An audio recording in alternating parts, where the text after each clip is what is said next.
Okay, come on. There we go. Right. Okay, what my presentation today is about the fact that in 2025, BT are doing something pretty damned radical, and yet it seems nobody at this stage actually knows about it or even knows the implications of it. And what they're doing is they are end-of-lifing and turning off the integrated services digital network and taking dial tone off telephone lines.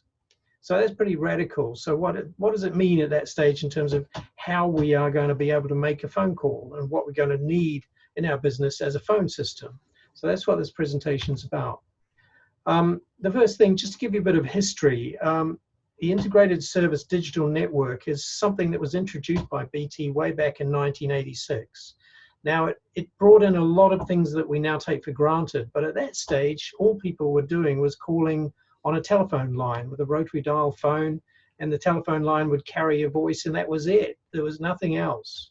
So this radical change allowed voice and data to be combined on the one line. That was the first thing that was a bit radical. There was some thought that people could use it for broadband very early on, but it quite quickly became obvious that it just wasn't really fast enough. But what it did allow us to do was to actually see who was calling us. That was a radical thing. It also allowed us to guide a call based on a phone number through a telephone system directly to an end extension or a group of extensions. So you could actually have what was known as a direct dial inward or a DDI number that went to a particular person or a particular division in that business, like sales team or the support team, for example, could be addressed on a single number. It also gave high quality speech because since it was all ones and zeros, it doesn't matter how big the ones and zeros are. As long as they're ones and zeros at the other end, they get put back into a nice, clear kind of conversation. So we lost all these talking as though someone was on the moon effect. You know, it was nice, clear quality speech. There were two varieties. One was called an ISDN 2, which meant that you had two effective lines, could carry out two conversations from one box at a time. And the other was an ISDN 30, which allowed you to build from 8 lines up to 30 lines as an expansion to go to 30 lines or 30 simultaneous calls. There were other things introduced called supplementary services, and these were things like being able to put on call diverts to your line and being able to have a message, a sort of call waiting tone in your ear and things like that. So these services were quite radical and new.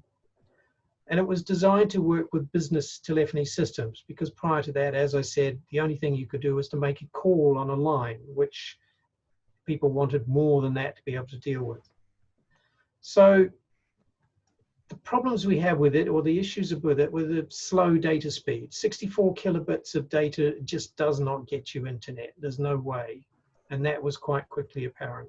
So the data was more focused on being able to identify the call and provide information about the call along with the call. That was the radical thing. But it was expensive to install. You can see from that slide that your installation price, anything from £160 a line channel up to £375 a line channel. Very expensive install. It was expensive to rent each channel, £23 to £26 a line. Not cheap at all.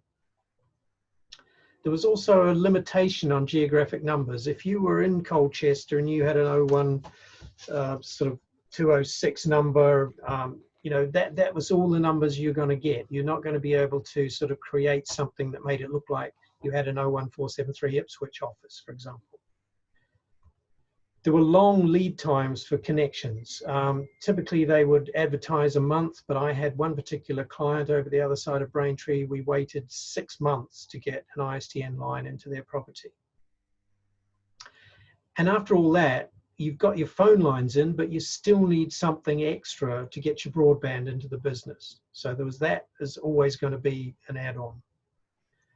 So a typical phone system, the way phone systems work, you typically have more extensions than lines. And this is the thing that makes a phone system cost effective. You're sharing a line pool for incoming and outgoing calls, because not everybody is going to want a line at the same time.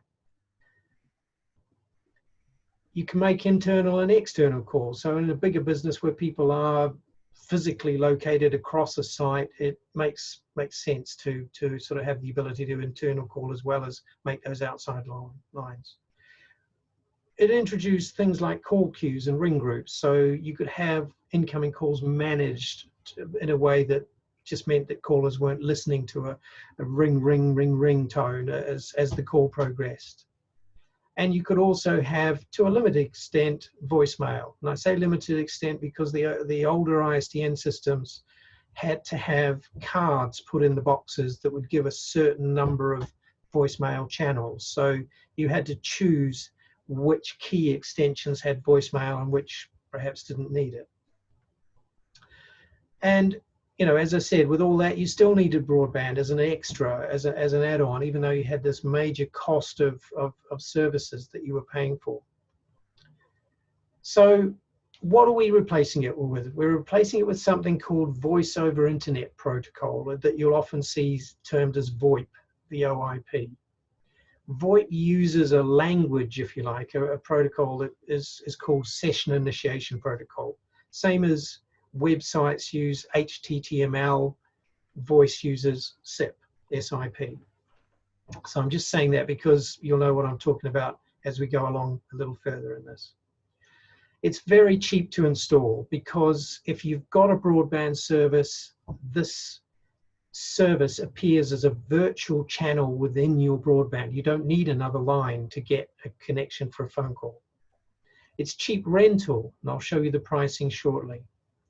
There's no geographical number limitations. If you have an office in Colchester and you want to appear like you're London-based, you want to appear like you're Ipswich-based, Manchester-based, Scotland-based, whatever, you can have a number or a set of numbers that will do that for your business. So you can have virtual offices and virtual appearances. We can add and reduce lines in, I say hours, but it's actually more like minutes. So in other words, if you've got a situation where you want to create a sort of a call center to do a marketing situation, you can phone me up and say, Graham, we need 5 extra line ports for next week. Okay, I'll have them to you in 10 minutes. And then when do you want them taken off? The week after. We only want them in the 1 week. Right, okay, we can build them for that week. Line installation is done by software and is extremely quick. So there's no lead time. It's in hours, not in days or weeks or months. In addition to that, since we're using your internet, you've got your internet as well. It's just one pipe that goes out from your business to the internet that carries voice and data. So what does that do for pricing? Well, the first thing is it cuts down all the choices. So we've just got kind of like one line tariff that we deal with. And that one line tariff is on a thing called a SIP trunk channel. And that is sort of like a virtual line, as I said, within your broadband service. Now that SIP trunk channel, we currently retail as £4 a month. So significantly cheaper as a fixed cost for communications. The number of channels in a SIP trunk service is unlimited. And I say unlimited, but there are practical limitations based on what kind of broadband you've got. But the typical broadband that people get nowadays is something like even a low-end 40 megabit fiber to the cabinet broadband will provide enough bandwidth for us to put 100 simultaneous telephone calls in that broadband service. So for any business, even a basic, and you compare that to the cost of the lines that we were talking about for ISDN 30, it's phenomenally cheaper. The installation price of a SIP trunk channel, we charge £0. There is no install cost for a SIP trunk line. So that means that you can have as many lines as you want and just pay the £4 monthly rental for them for then on. You're not hit with an install charge. You can connect to any SIP compliant system, and that I'm saying that, but now everybody uses SIP. This is the other thing about SIP. If you actually look for a telephone instrument on Amazon or something, you'll find you've got a choice of about 600 or 700. It's literally that much of a, of a wide open field. Extension numbers, you can have as many as you need in most phone systems. And the other thing about the adding direct dial numbers to your system, again, we do not charge to add a number to a system. So all of these sort of services that were charged for on ISDN are free and part of the service within our voice over IP. So that in some cases has dropped our customers' bills by as much as 90% on what they used to have with legacy systems. So a typical voice over IP system has just that one broadband connection to cover voice and data for the business. It's just a one line, one broadband, and that's it. That's all you need now. We can go off to different carriers from our connection to internet. So we can actually sort of have a situation where, especially this is quite relevant with Brexit coming up and things, if you want to boost business opportunities in America, you've got American kind of contacts that you call all the time, we can actually put you in touch with a carrier who will give you the best rate for calls to the USA. And we can route all the calls that go to the USA through that carrier, through that preferential rate, without affecting the other rates. It used to be that if you asked for a preferred rate from BT, they would cut your price in one area but push it up in another. So if you want best price for mobile, you get worst price for landline, things like that. Now we can just get best price, best price, best price, best price. Internal and external calls as well as remote calls are supported. So especially in this kind of environment now, we can have people working at remote home offices, working directly into those phone systems with either hard phones or soft phones or phones on PCs or phone apps on mobile devices, you name it. We can also do the old call queues and ring groups thing that we had before. So all of that smarts in terms of how we carry internal calls coming into, or calls coming into the business. We've got all the smarts for that. Voicemail for everybody now. We don't have a limitation anymore. If you want voicemail, you tick a box. If you want call recording, you tick a box. It's all built into the system. You don't pay extra for it. And as I said, in this case, now you only need your broadband rather than having that as an extra. So in terms of analog lines, this is the interesting one, because an analog telephone line, we've pretty much all got them, and pretty much most of us have these lines that are carrying our current broadband service. So they were introduced into the UK by good old Alexander Graham Bell back in 1878. So they've been around for a fair old while. Primarily for home phones, especially after ISDN was introduced back in '86. And might surprise you to know that it was only in 2000 that broadband was actually put on phone lines. It's only that long ago. We've only been using internet on phone lines for 20 years. A filter separates voice and data on a phone line. That's very important. Sometimes a lot of little issues that go on because these little boxes either aren't put on or are put on in the wrong place. And that's, of course, grown quite markedly from the old days of dial-up modems right up to latest fiber to the cabinet broadband, providing us with 80 megabit download speeds, which was just absolutely mind-blowing compared to what we got back in 2000. But from 2025, copper lines will only be used to connect broadband from your local street cabinet into the house. They will no longer carry dial tone, or no longer allow you to dial a number down and make a phone call down that line. So you've got to go to the voice over IP system or mobile. So in 2025, the switchover, BT are currently aggressively migrating customers, both business customers and home customers. But what a lot of people don't appreciate is that there's a lot of alternatives out there. There's a lot of better alternatives out there and a lot less costly alternatives out there. I've recently replaced a system in Hadley for a customer of mine. They had a BT system installed, and BT just did not know how to get the best out of the voice over IP system. Simple things like showing the number they're calling from to their customers. BT couldn't handle it. I don't know why. It was basic stuff for me. So yeah, there are alternatives around a BT, is the big message I want to get across today.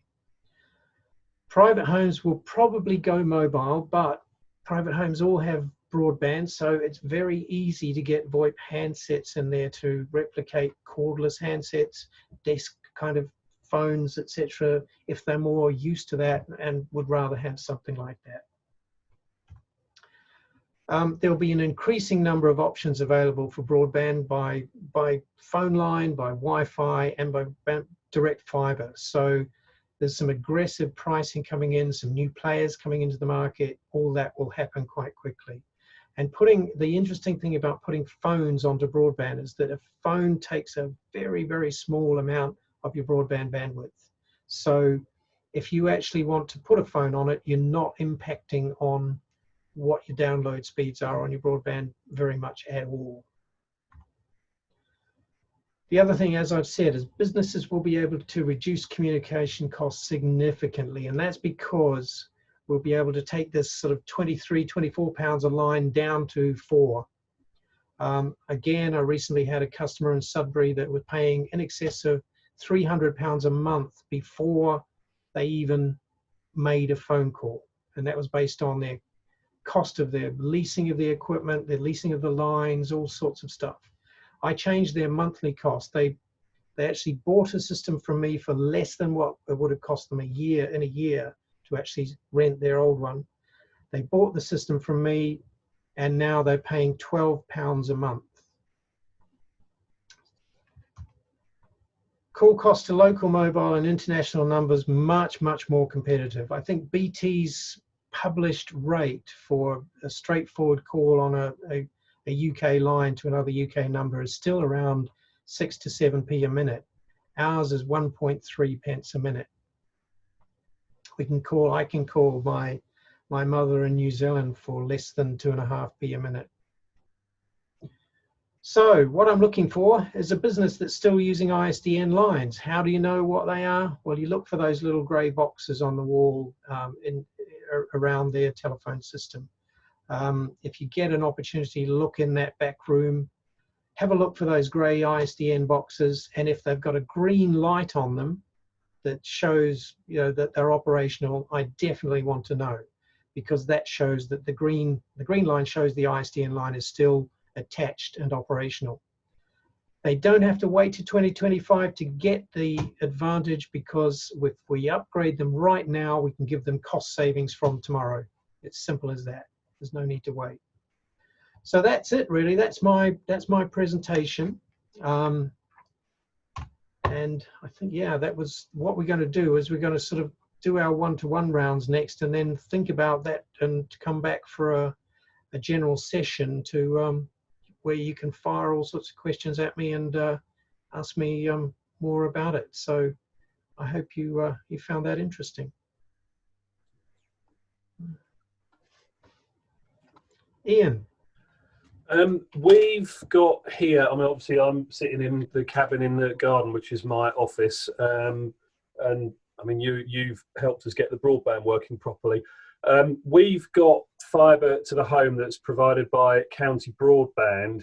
Would your service work through, and they obviously have their own VoIP service that they're launching shortly, is your service able to work through the hardware that, that a third party, so they've provided the router for us? Could your service plug into that? And in most cases, the answer is yes. Some internet providers have some weird settings on routers, and for some reason their latest routers, you can't turn those weird settings off. So I think that some TalkTalk routers and Virgin hubs we have problems with. Virgin hubs have to be turned into a modem and another small router put in front of them. The TalkTalk routers we generally replace for another low-cost router that will actually allow us to do what we want. But to answer your question, yeah, as long as you've got internet connection, the phone that we install will find our core service, if you like, anywhere in the internet. To illustrate how this works, I once had a client that was set up in Ipswich. She moved her business to Devon, and we were able to simply move the system with her. She still got her Ipswich numbers ringing on the phones in Devon. And then, in fact, she was South African. She then decided to go back to South Africa, plugged her phones in there, and still got the calls in South Africa to carry her business on and sort of like wind it down in the way she wanted to. So yeah, as long as you have an internet connection, you can keep that connection for your phone calls. On how to do business and all that kind of thing. So what my thoughts are, and you're allowed to disagree, and if you hate it, tell me, and we'll change it up week in, week out, was take the topic of the 10-minute presentation. So in this case, it's the death of the ISDN line and the implications on business, etc., etc. And actually, let's talk about that as a whole. With sort of, in this situation, Graham, who is sort of the lead party of this, will sort of, I suppose, direct the conversation. But ultimately, from my perspective, it's a case of us all sort of coming out of this actually understanding what Graham's been talking about, as opposed to the fact that he's just talked at us for 10 minutes. So I'll start it by saying, how is it going to affect your business if everyone moves on to one of these? Yeah, I mean, that is a good question. And there was one of the biggest companies in the country, I think it was one of the three big accountancy firms, I think it was Price Waterhouse, PwC, moved everybody onto mobile phones because they thought, right, we don't want to have an in-house phone system anymore. And they did that for, I think, only about a year before they actually closed the whole scheme down and went back to using an on-site telephone system, a PBX as it's known. And I think they didn't really publish why, but I think there's a lot of reasons for that. Mobile phones are good for what they do, but they're a point-to-point communications tool. In other words, they're fine if I want to phone Eric directly, then I can call Eric's phone number on his mobile and talk to him. That's fine. But if I'm a company that provides a service, and if I sell a product, if I want to support my customers, I need to be able to give my customers a reference on a website or something where they can phone in and be put through to a sales team to buy a product, not just one particular person, because that one particular person may be on holiday, may be involved in a call already, may be off with another client, whatever. So why wait? Why not put them through to a team that can handle that inquiry? Same with support inquiries. You know, if I've got something going wrong with my computer and I ring a computer company, I don't want to be told, oh, you'll have to wait for Graham and because he's with another client at the moment. I want to talk to somebody about what's going on with my computer. So I think there's still going to be, especially in business telecoms, there's going to be a need to have a telephone system. And I mean, do you think it's likely that Apple or Android or whoever makes the operating systems for phones these days will catch wind of that and build it into the software or the hardware of a mobile phone?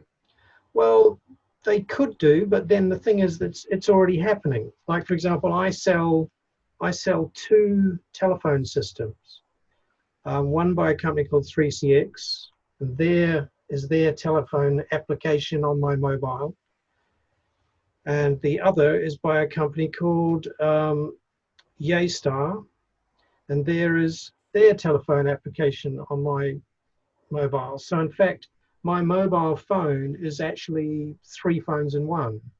It's the mobile that I connect through to the I think it's actually the EE network that it connects to as a mobile phone. but it then connects through to my telephone system in my office as a 3CX extension, and it connects through to a YayStar system at my client's site so that they can call me directly without any call cost. Now, the advantage of running the telephone apps on the phone is quite interesting because it means that I can literally go and see my brother in Australia, and as long as I connect my phone to his Wi-Fi, I can call my wife back here in the United Kingdom free of charge. So Graham, there's less reliance on kind of physical hardware these days, and I've got the impression that our CTO is a very clever guy, and he said that, I mean, there's only now 3 of us that have got physical phones on the desk, and nobody in his team has got them anymore. And he said it on purpose, but I like picking up a handset, that's the thing. But I get the impression that they're just not needed anymore at all, are they? Physical handsets are just there so we feel like we're picking up a phone and put it to our ear, where it can all go through a laptop, can't it? It can, yeah, you can use a laptop. But I mean, again, you may, sometimes people get the privacy of getting one of these into their ear, sort of it's a wee bit more private than having an open conversation to a computer especially in an open office. And in that regard also, it takes up real estate on the screen. So I don't know about you, but a lot of times when I'm making a phone call, I'm referring to something on the screen that I'm talking to the customer about. I'm going through a spreadsheet, or I'm going through some letter or communication that I've had with that customer and talking about it. So the last thing I want is to have an overlay of a bloody great telephone pad and contact list and all that sort of thing on that same screen, especially if I only got one screen in front of me. So it has its advantages. But yeah, you're right. There's a lot of situations now where people are using what we call soft phones, which are applications on PCs or laptops, instead of a physical desk phone. Absolutely. Mark, you're muted. I can see you're asking something, but you're muted. Sorry, thank you, Graham. Isn't it that one rule doesn't fit all? It's the same old story. I mean, everyone should really assess their own personal situation, whether they need that. And personally, my old career in banking, I would have needed a physical handset, but I still had the application on my mobile. So I virtually had it all. But they did away with the Blackberries, put an application onto my own personal phone, which I'd click on, be able to go into the bank systems, networks, etc. But one rule just never fits everyone. I think the actual there's another side of it too. I mean, the actual thing that people think about with VoIP is the handset, but the magic of VoIP is happening at another step back, because it's all about how you can create that connectivity without having to go out into the public network. It's a wee bit like what we're doing at the moment. We are creating a call to all of us, which is across internet, and therefore because it's on public internet, it's not costing us anything. When you actually have VoIP, you've got 2 very distinct areas. You've got internal and external. If you want to call somebody on a mobile number or another business on a phone number, you're breaking out external, and you're going with carriers that route your call off internet into what we call PSTN, public switch telephone network, or mobile networks. But if you're actually staying on the same network, it means that your call's free. So in other words, anybody who's working a phone in a home office, you can call them free of charge. Anybody that's working, if you have there was a lot of logistics companies that I was dealing with who wanted the ability to call their partners in Poland, for example. I mean, instead of making a call to them, I said, well, why don't you just drop them a note with the details for the soft phone over to them, and they can actually have an extension of your telephone system that they can call you directly free of charge. You can call them. They are part of your phone system. So it's magic like that I think is the big change. You was talking about numbers that you could rent out for a short period of time. Are these numbers recyclable? And are they also, you could connect to another device, or has it got to be one of the VoIP sort of handsets that it's going to go to? Well, it's the way numbers now work, well, numbers used to be physically associated with a copper line in BT's system, and you couldn't actually have a number without it being associated within some part of BT's system with a copper line. But now a number is just a kind of an address, if you like, in a media server out on the internet, and that address says, when I get a call to 01787228402, it's my number, instead of finding a line, I point that at a particular internet address. And my telephone system is on the end of that internet address. It receives the call and my phone's ring. So it's effectively like you typing in www.google.com. Yeah, it's like a web address. To your phone numbers become almost like a web address. Exactly, Dan. Yeah. So that number, it sort of becomes something that's completely portable, because it really doesn't matter where I am in the world anymore. If I want to move my business to another part of England, another part of the county, another part of the city, it doesn't matter where I am. As long as I tell that number where my internet now is, what's known as my public IP address on my internet, that call will come to me. So in terms of devices can be treated as extensions of a phone system. So you can have physical phones. Hello, Leslie's dog. Sorry. That's all right. You can have physical phones. You can have apps on your PC, on your laptop, apps on your mobile phone.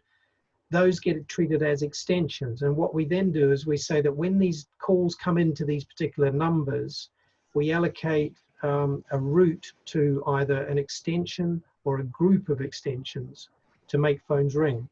So you might, for example, have extension 204 as your... You're right there, Graham. That wasn't me, honest. You might have extension 204 on your phone, but you also have it on this, so both devices ring at once. Does that sort of answer what you were thinking, Eric? Yeah, I think it does. With the numbers, I know some years ago a 0 was placed into everything, and within a 01 was placed into everything. Is the same sort of thing likely to happen now?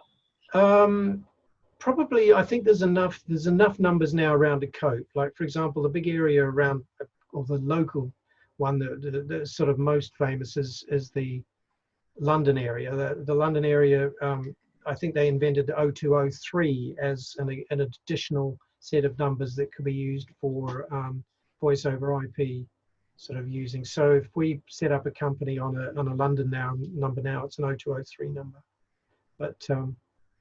But yeah, I mean, numbers that are not used, I think my carrier has a policy that they put the number back into isolation for 6 months before reallocating it, so that you don't, it minimizes the chance of somebody still thinking it's active and the new owner getting a whole lot of calls that are not for them.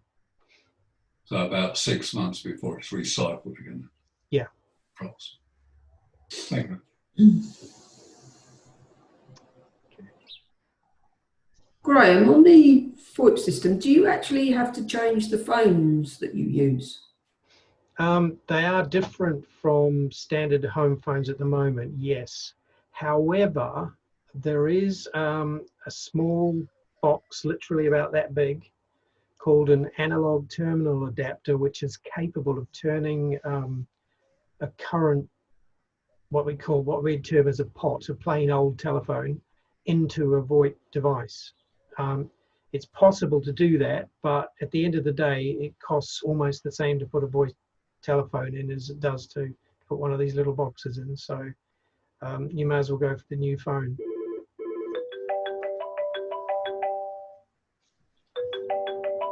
Excuse me. Right. And Graham, if a business was to adopt a VoIP system, does the business themselves have access to like some kind of console to design like routings of extensions and things like They that? can do, yeah. It depends entirely on how the company wants to work. I've had IT departments in some companies say, look, we want to do our own first line sort of administration of this. Can you give us a training course? And I do. I put together a half-day training course, sit down with them, go through all that kind of stuff. That, you know, I effectively what I say to them is, you tell me what you want to do or what you think you're going to want to do to this system, then we'll go through and we'll cover that off. And I'll also use my experience to tell you what else you will do with it that you may not think of at the moment. And we can actually put a training course together to actually have people trained up to the level they need to do that. But I mean, again, the beauty of the system is because it's connected to internet, I can get access to any of my clients' systems, right down to changing labels on telephones. So if people do need to fall back to someone who knows how it works, then it's very easy for me to get involved. And things like call queues and on-hold music, is that all stuff that's part of VoIP built in, is it? Absolutely. Yeah, if you as with any system, you can't just grab your favorite piece of music off the internet and apply it to a system for music on hold, because there are licensing issues involved with that. But if you want to get a piece of license-free music that's all yours, or create a message for your business, then fine, you do that. That's the way it works. Okay, cool. Thanks.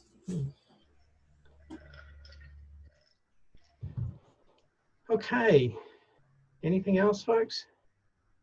It's I mean, it's a for me, I mean, I'm in it, but it's I'm finding the last 5 years in telecoms has been just absolutely fascinating, because it's gone from telephones being something kind of separate to something that becoming like computers, and the communications is the same as internet communications for computers. So there's a lot of things coming together, and it's making it really, really interesting.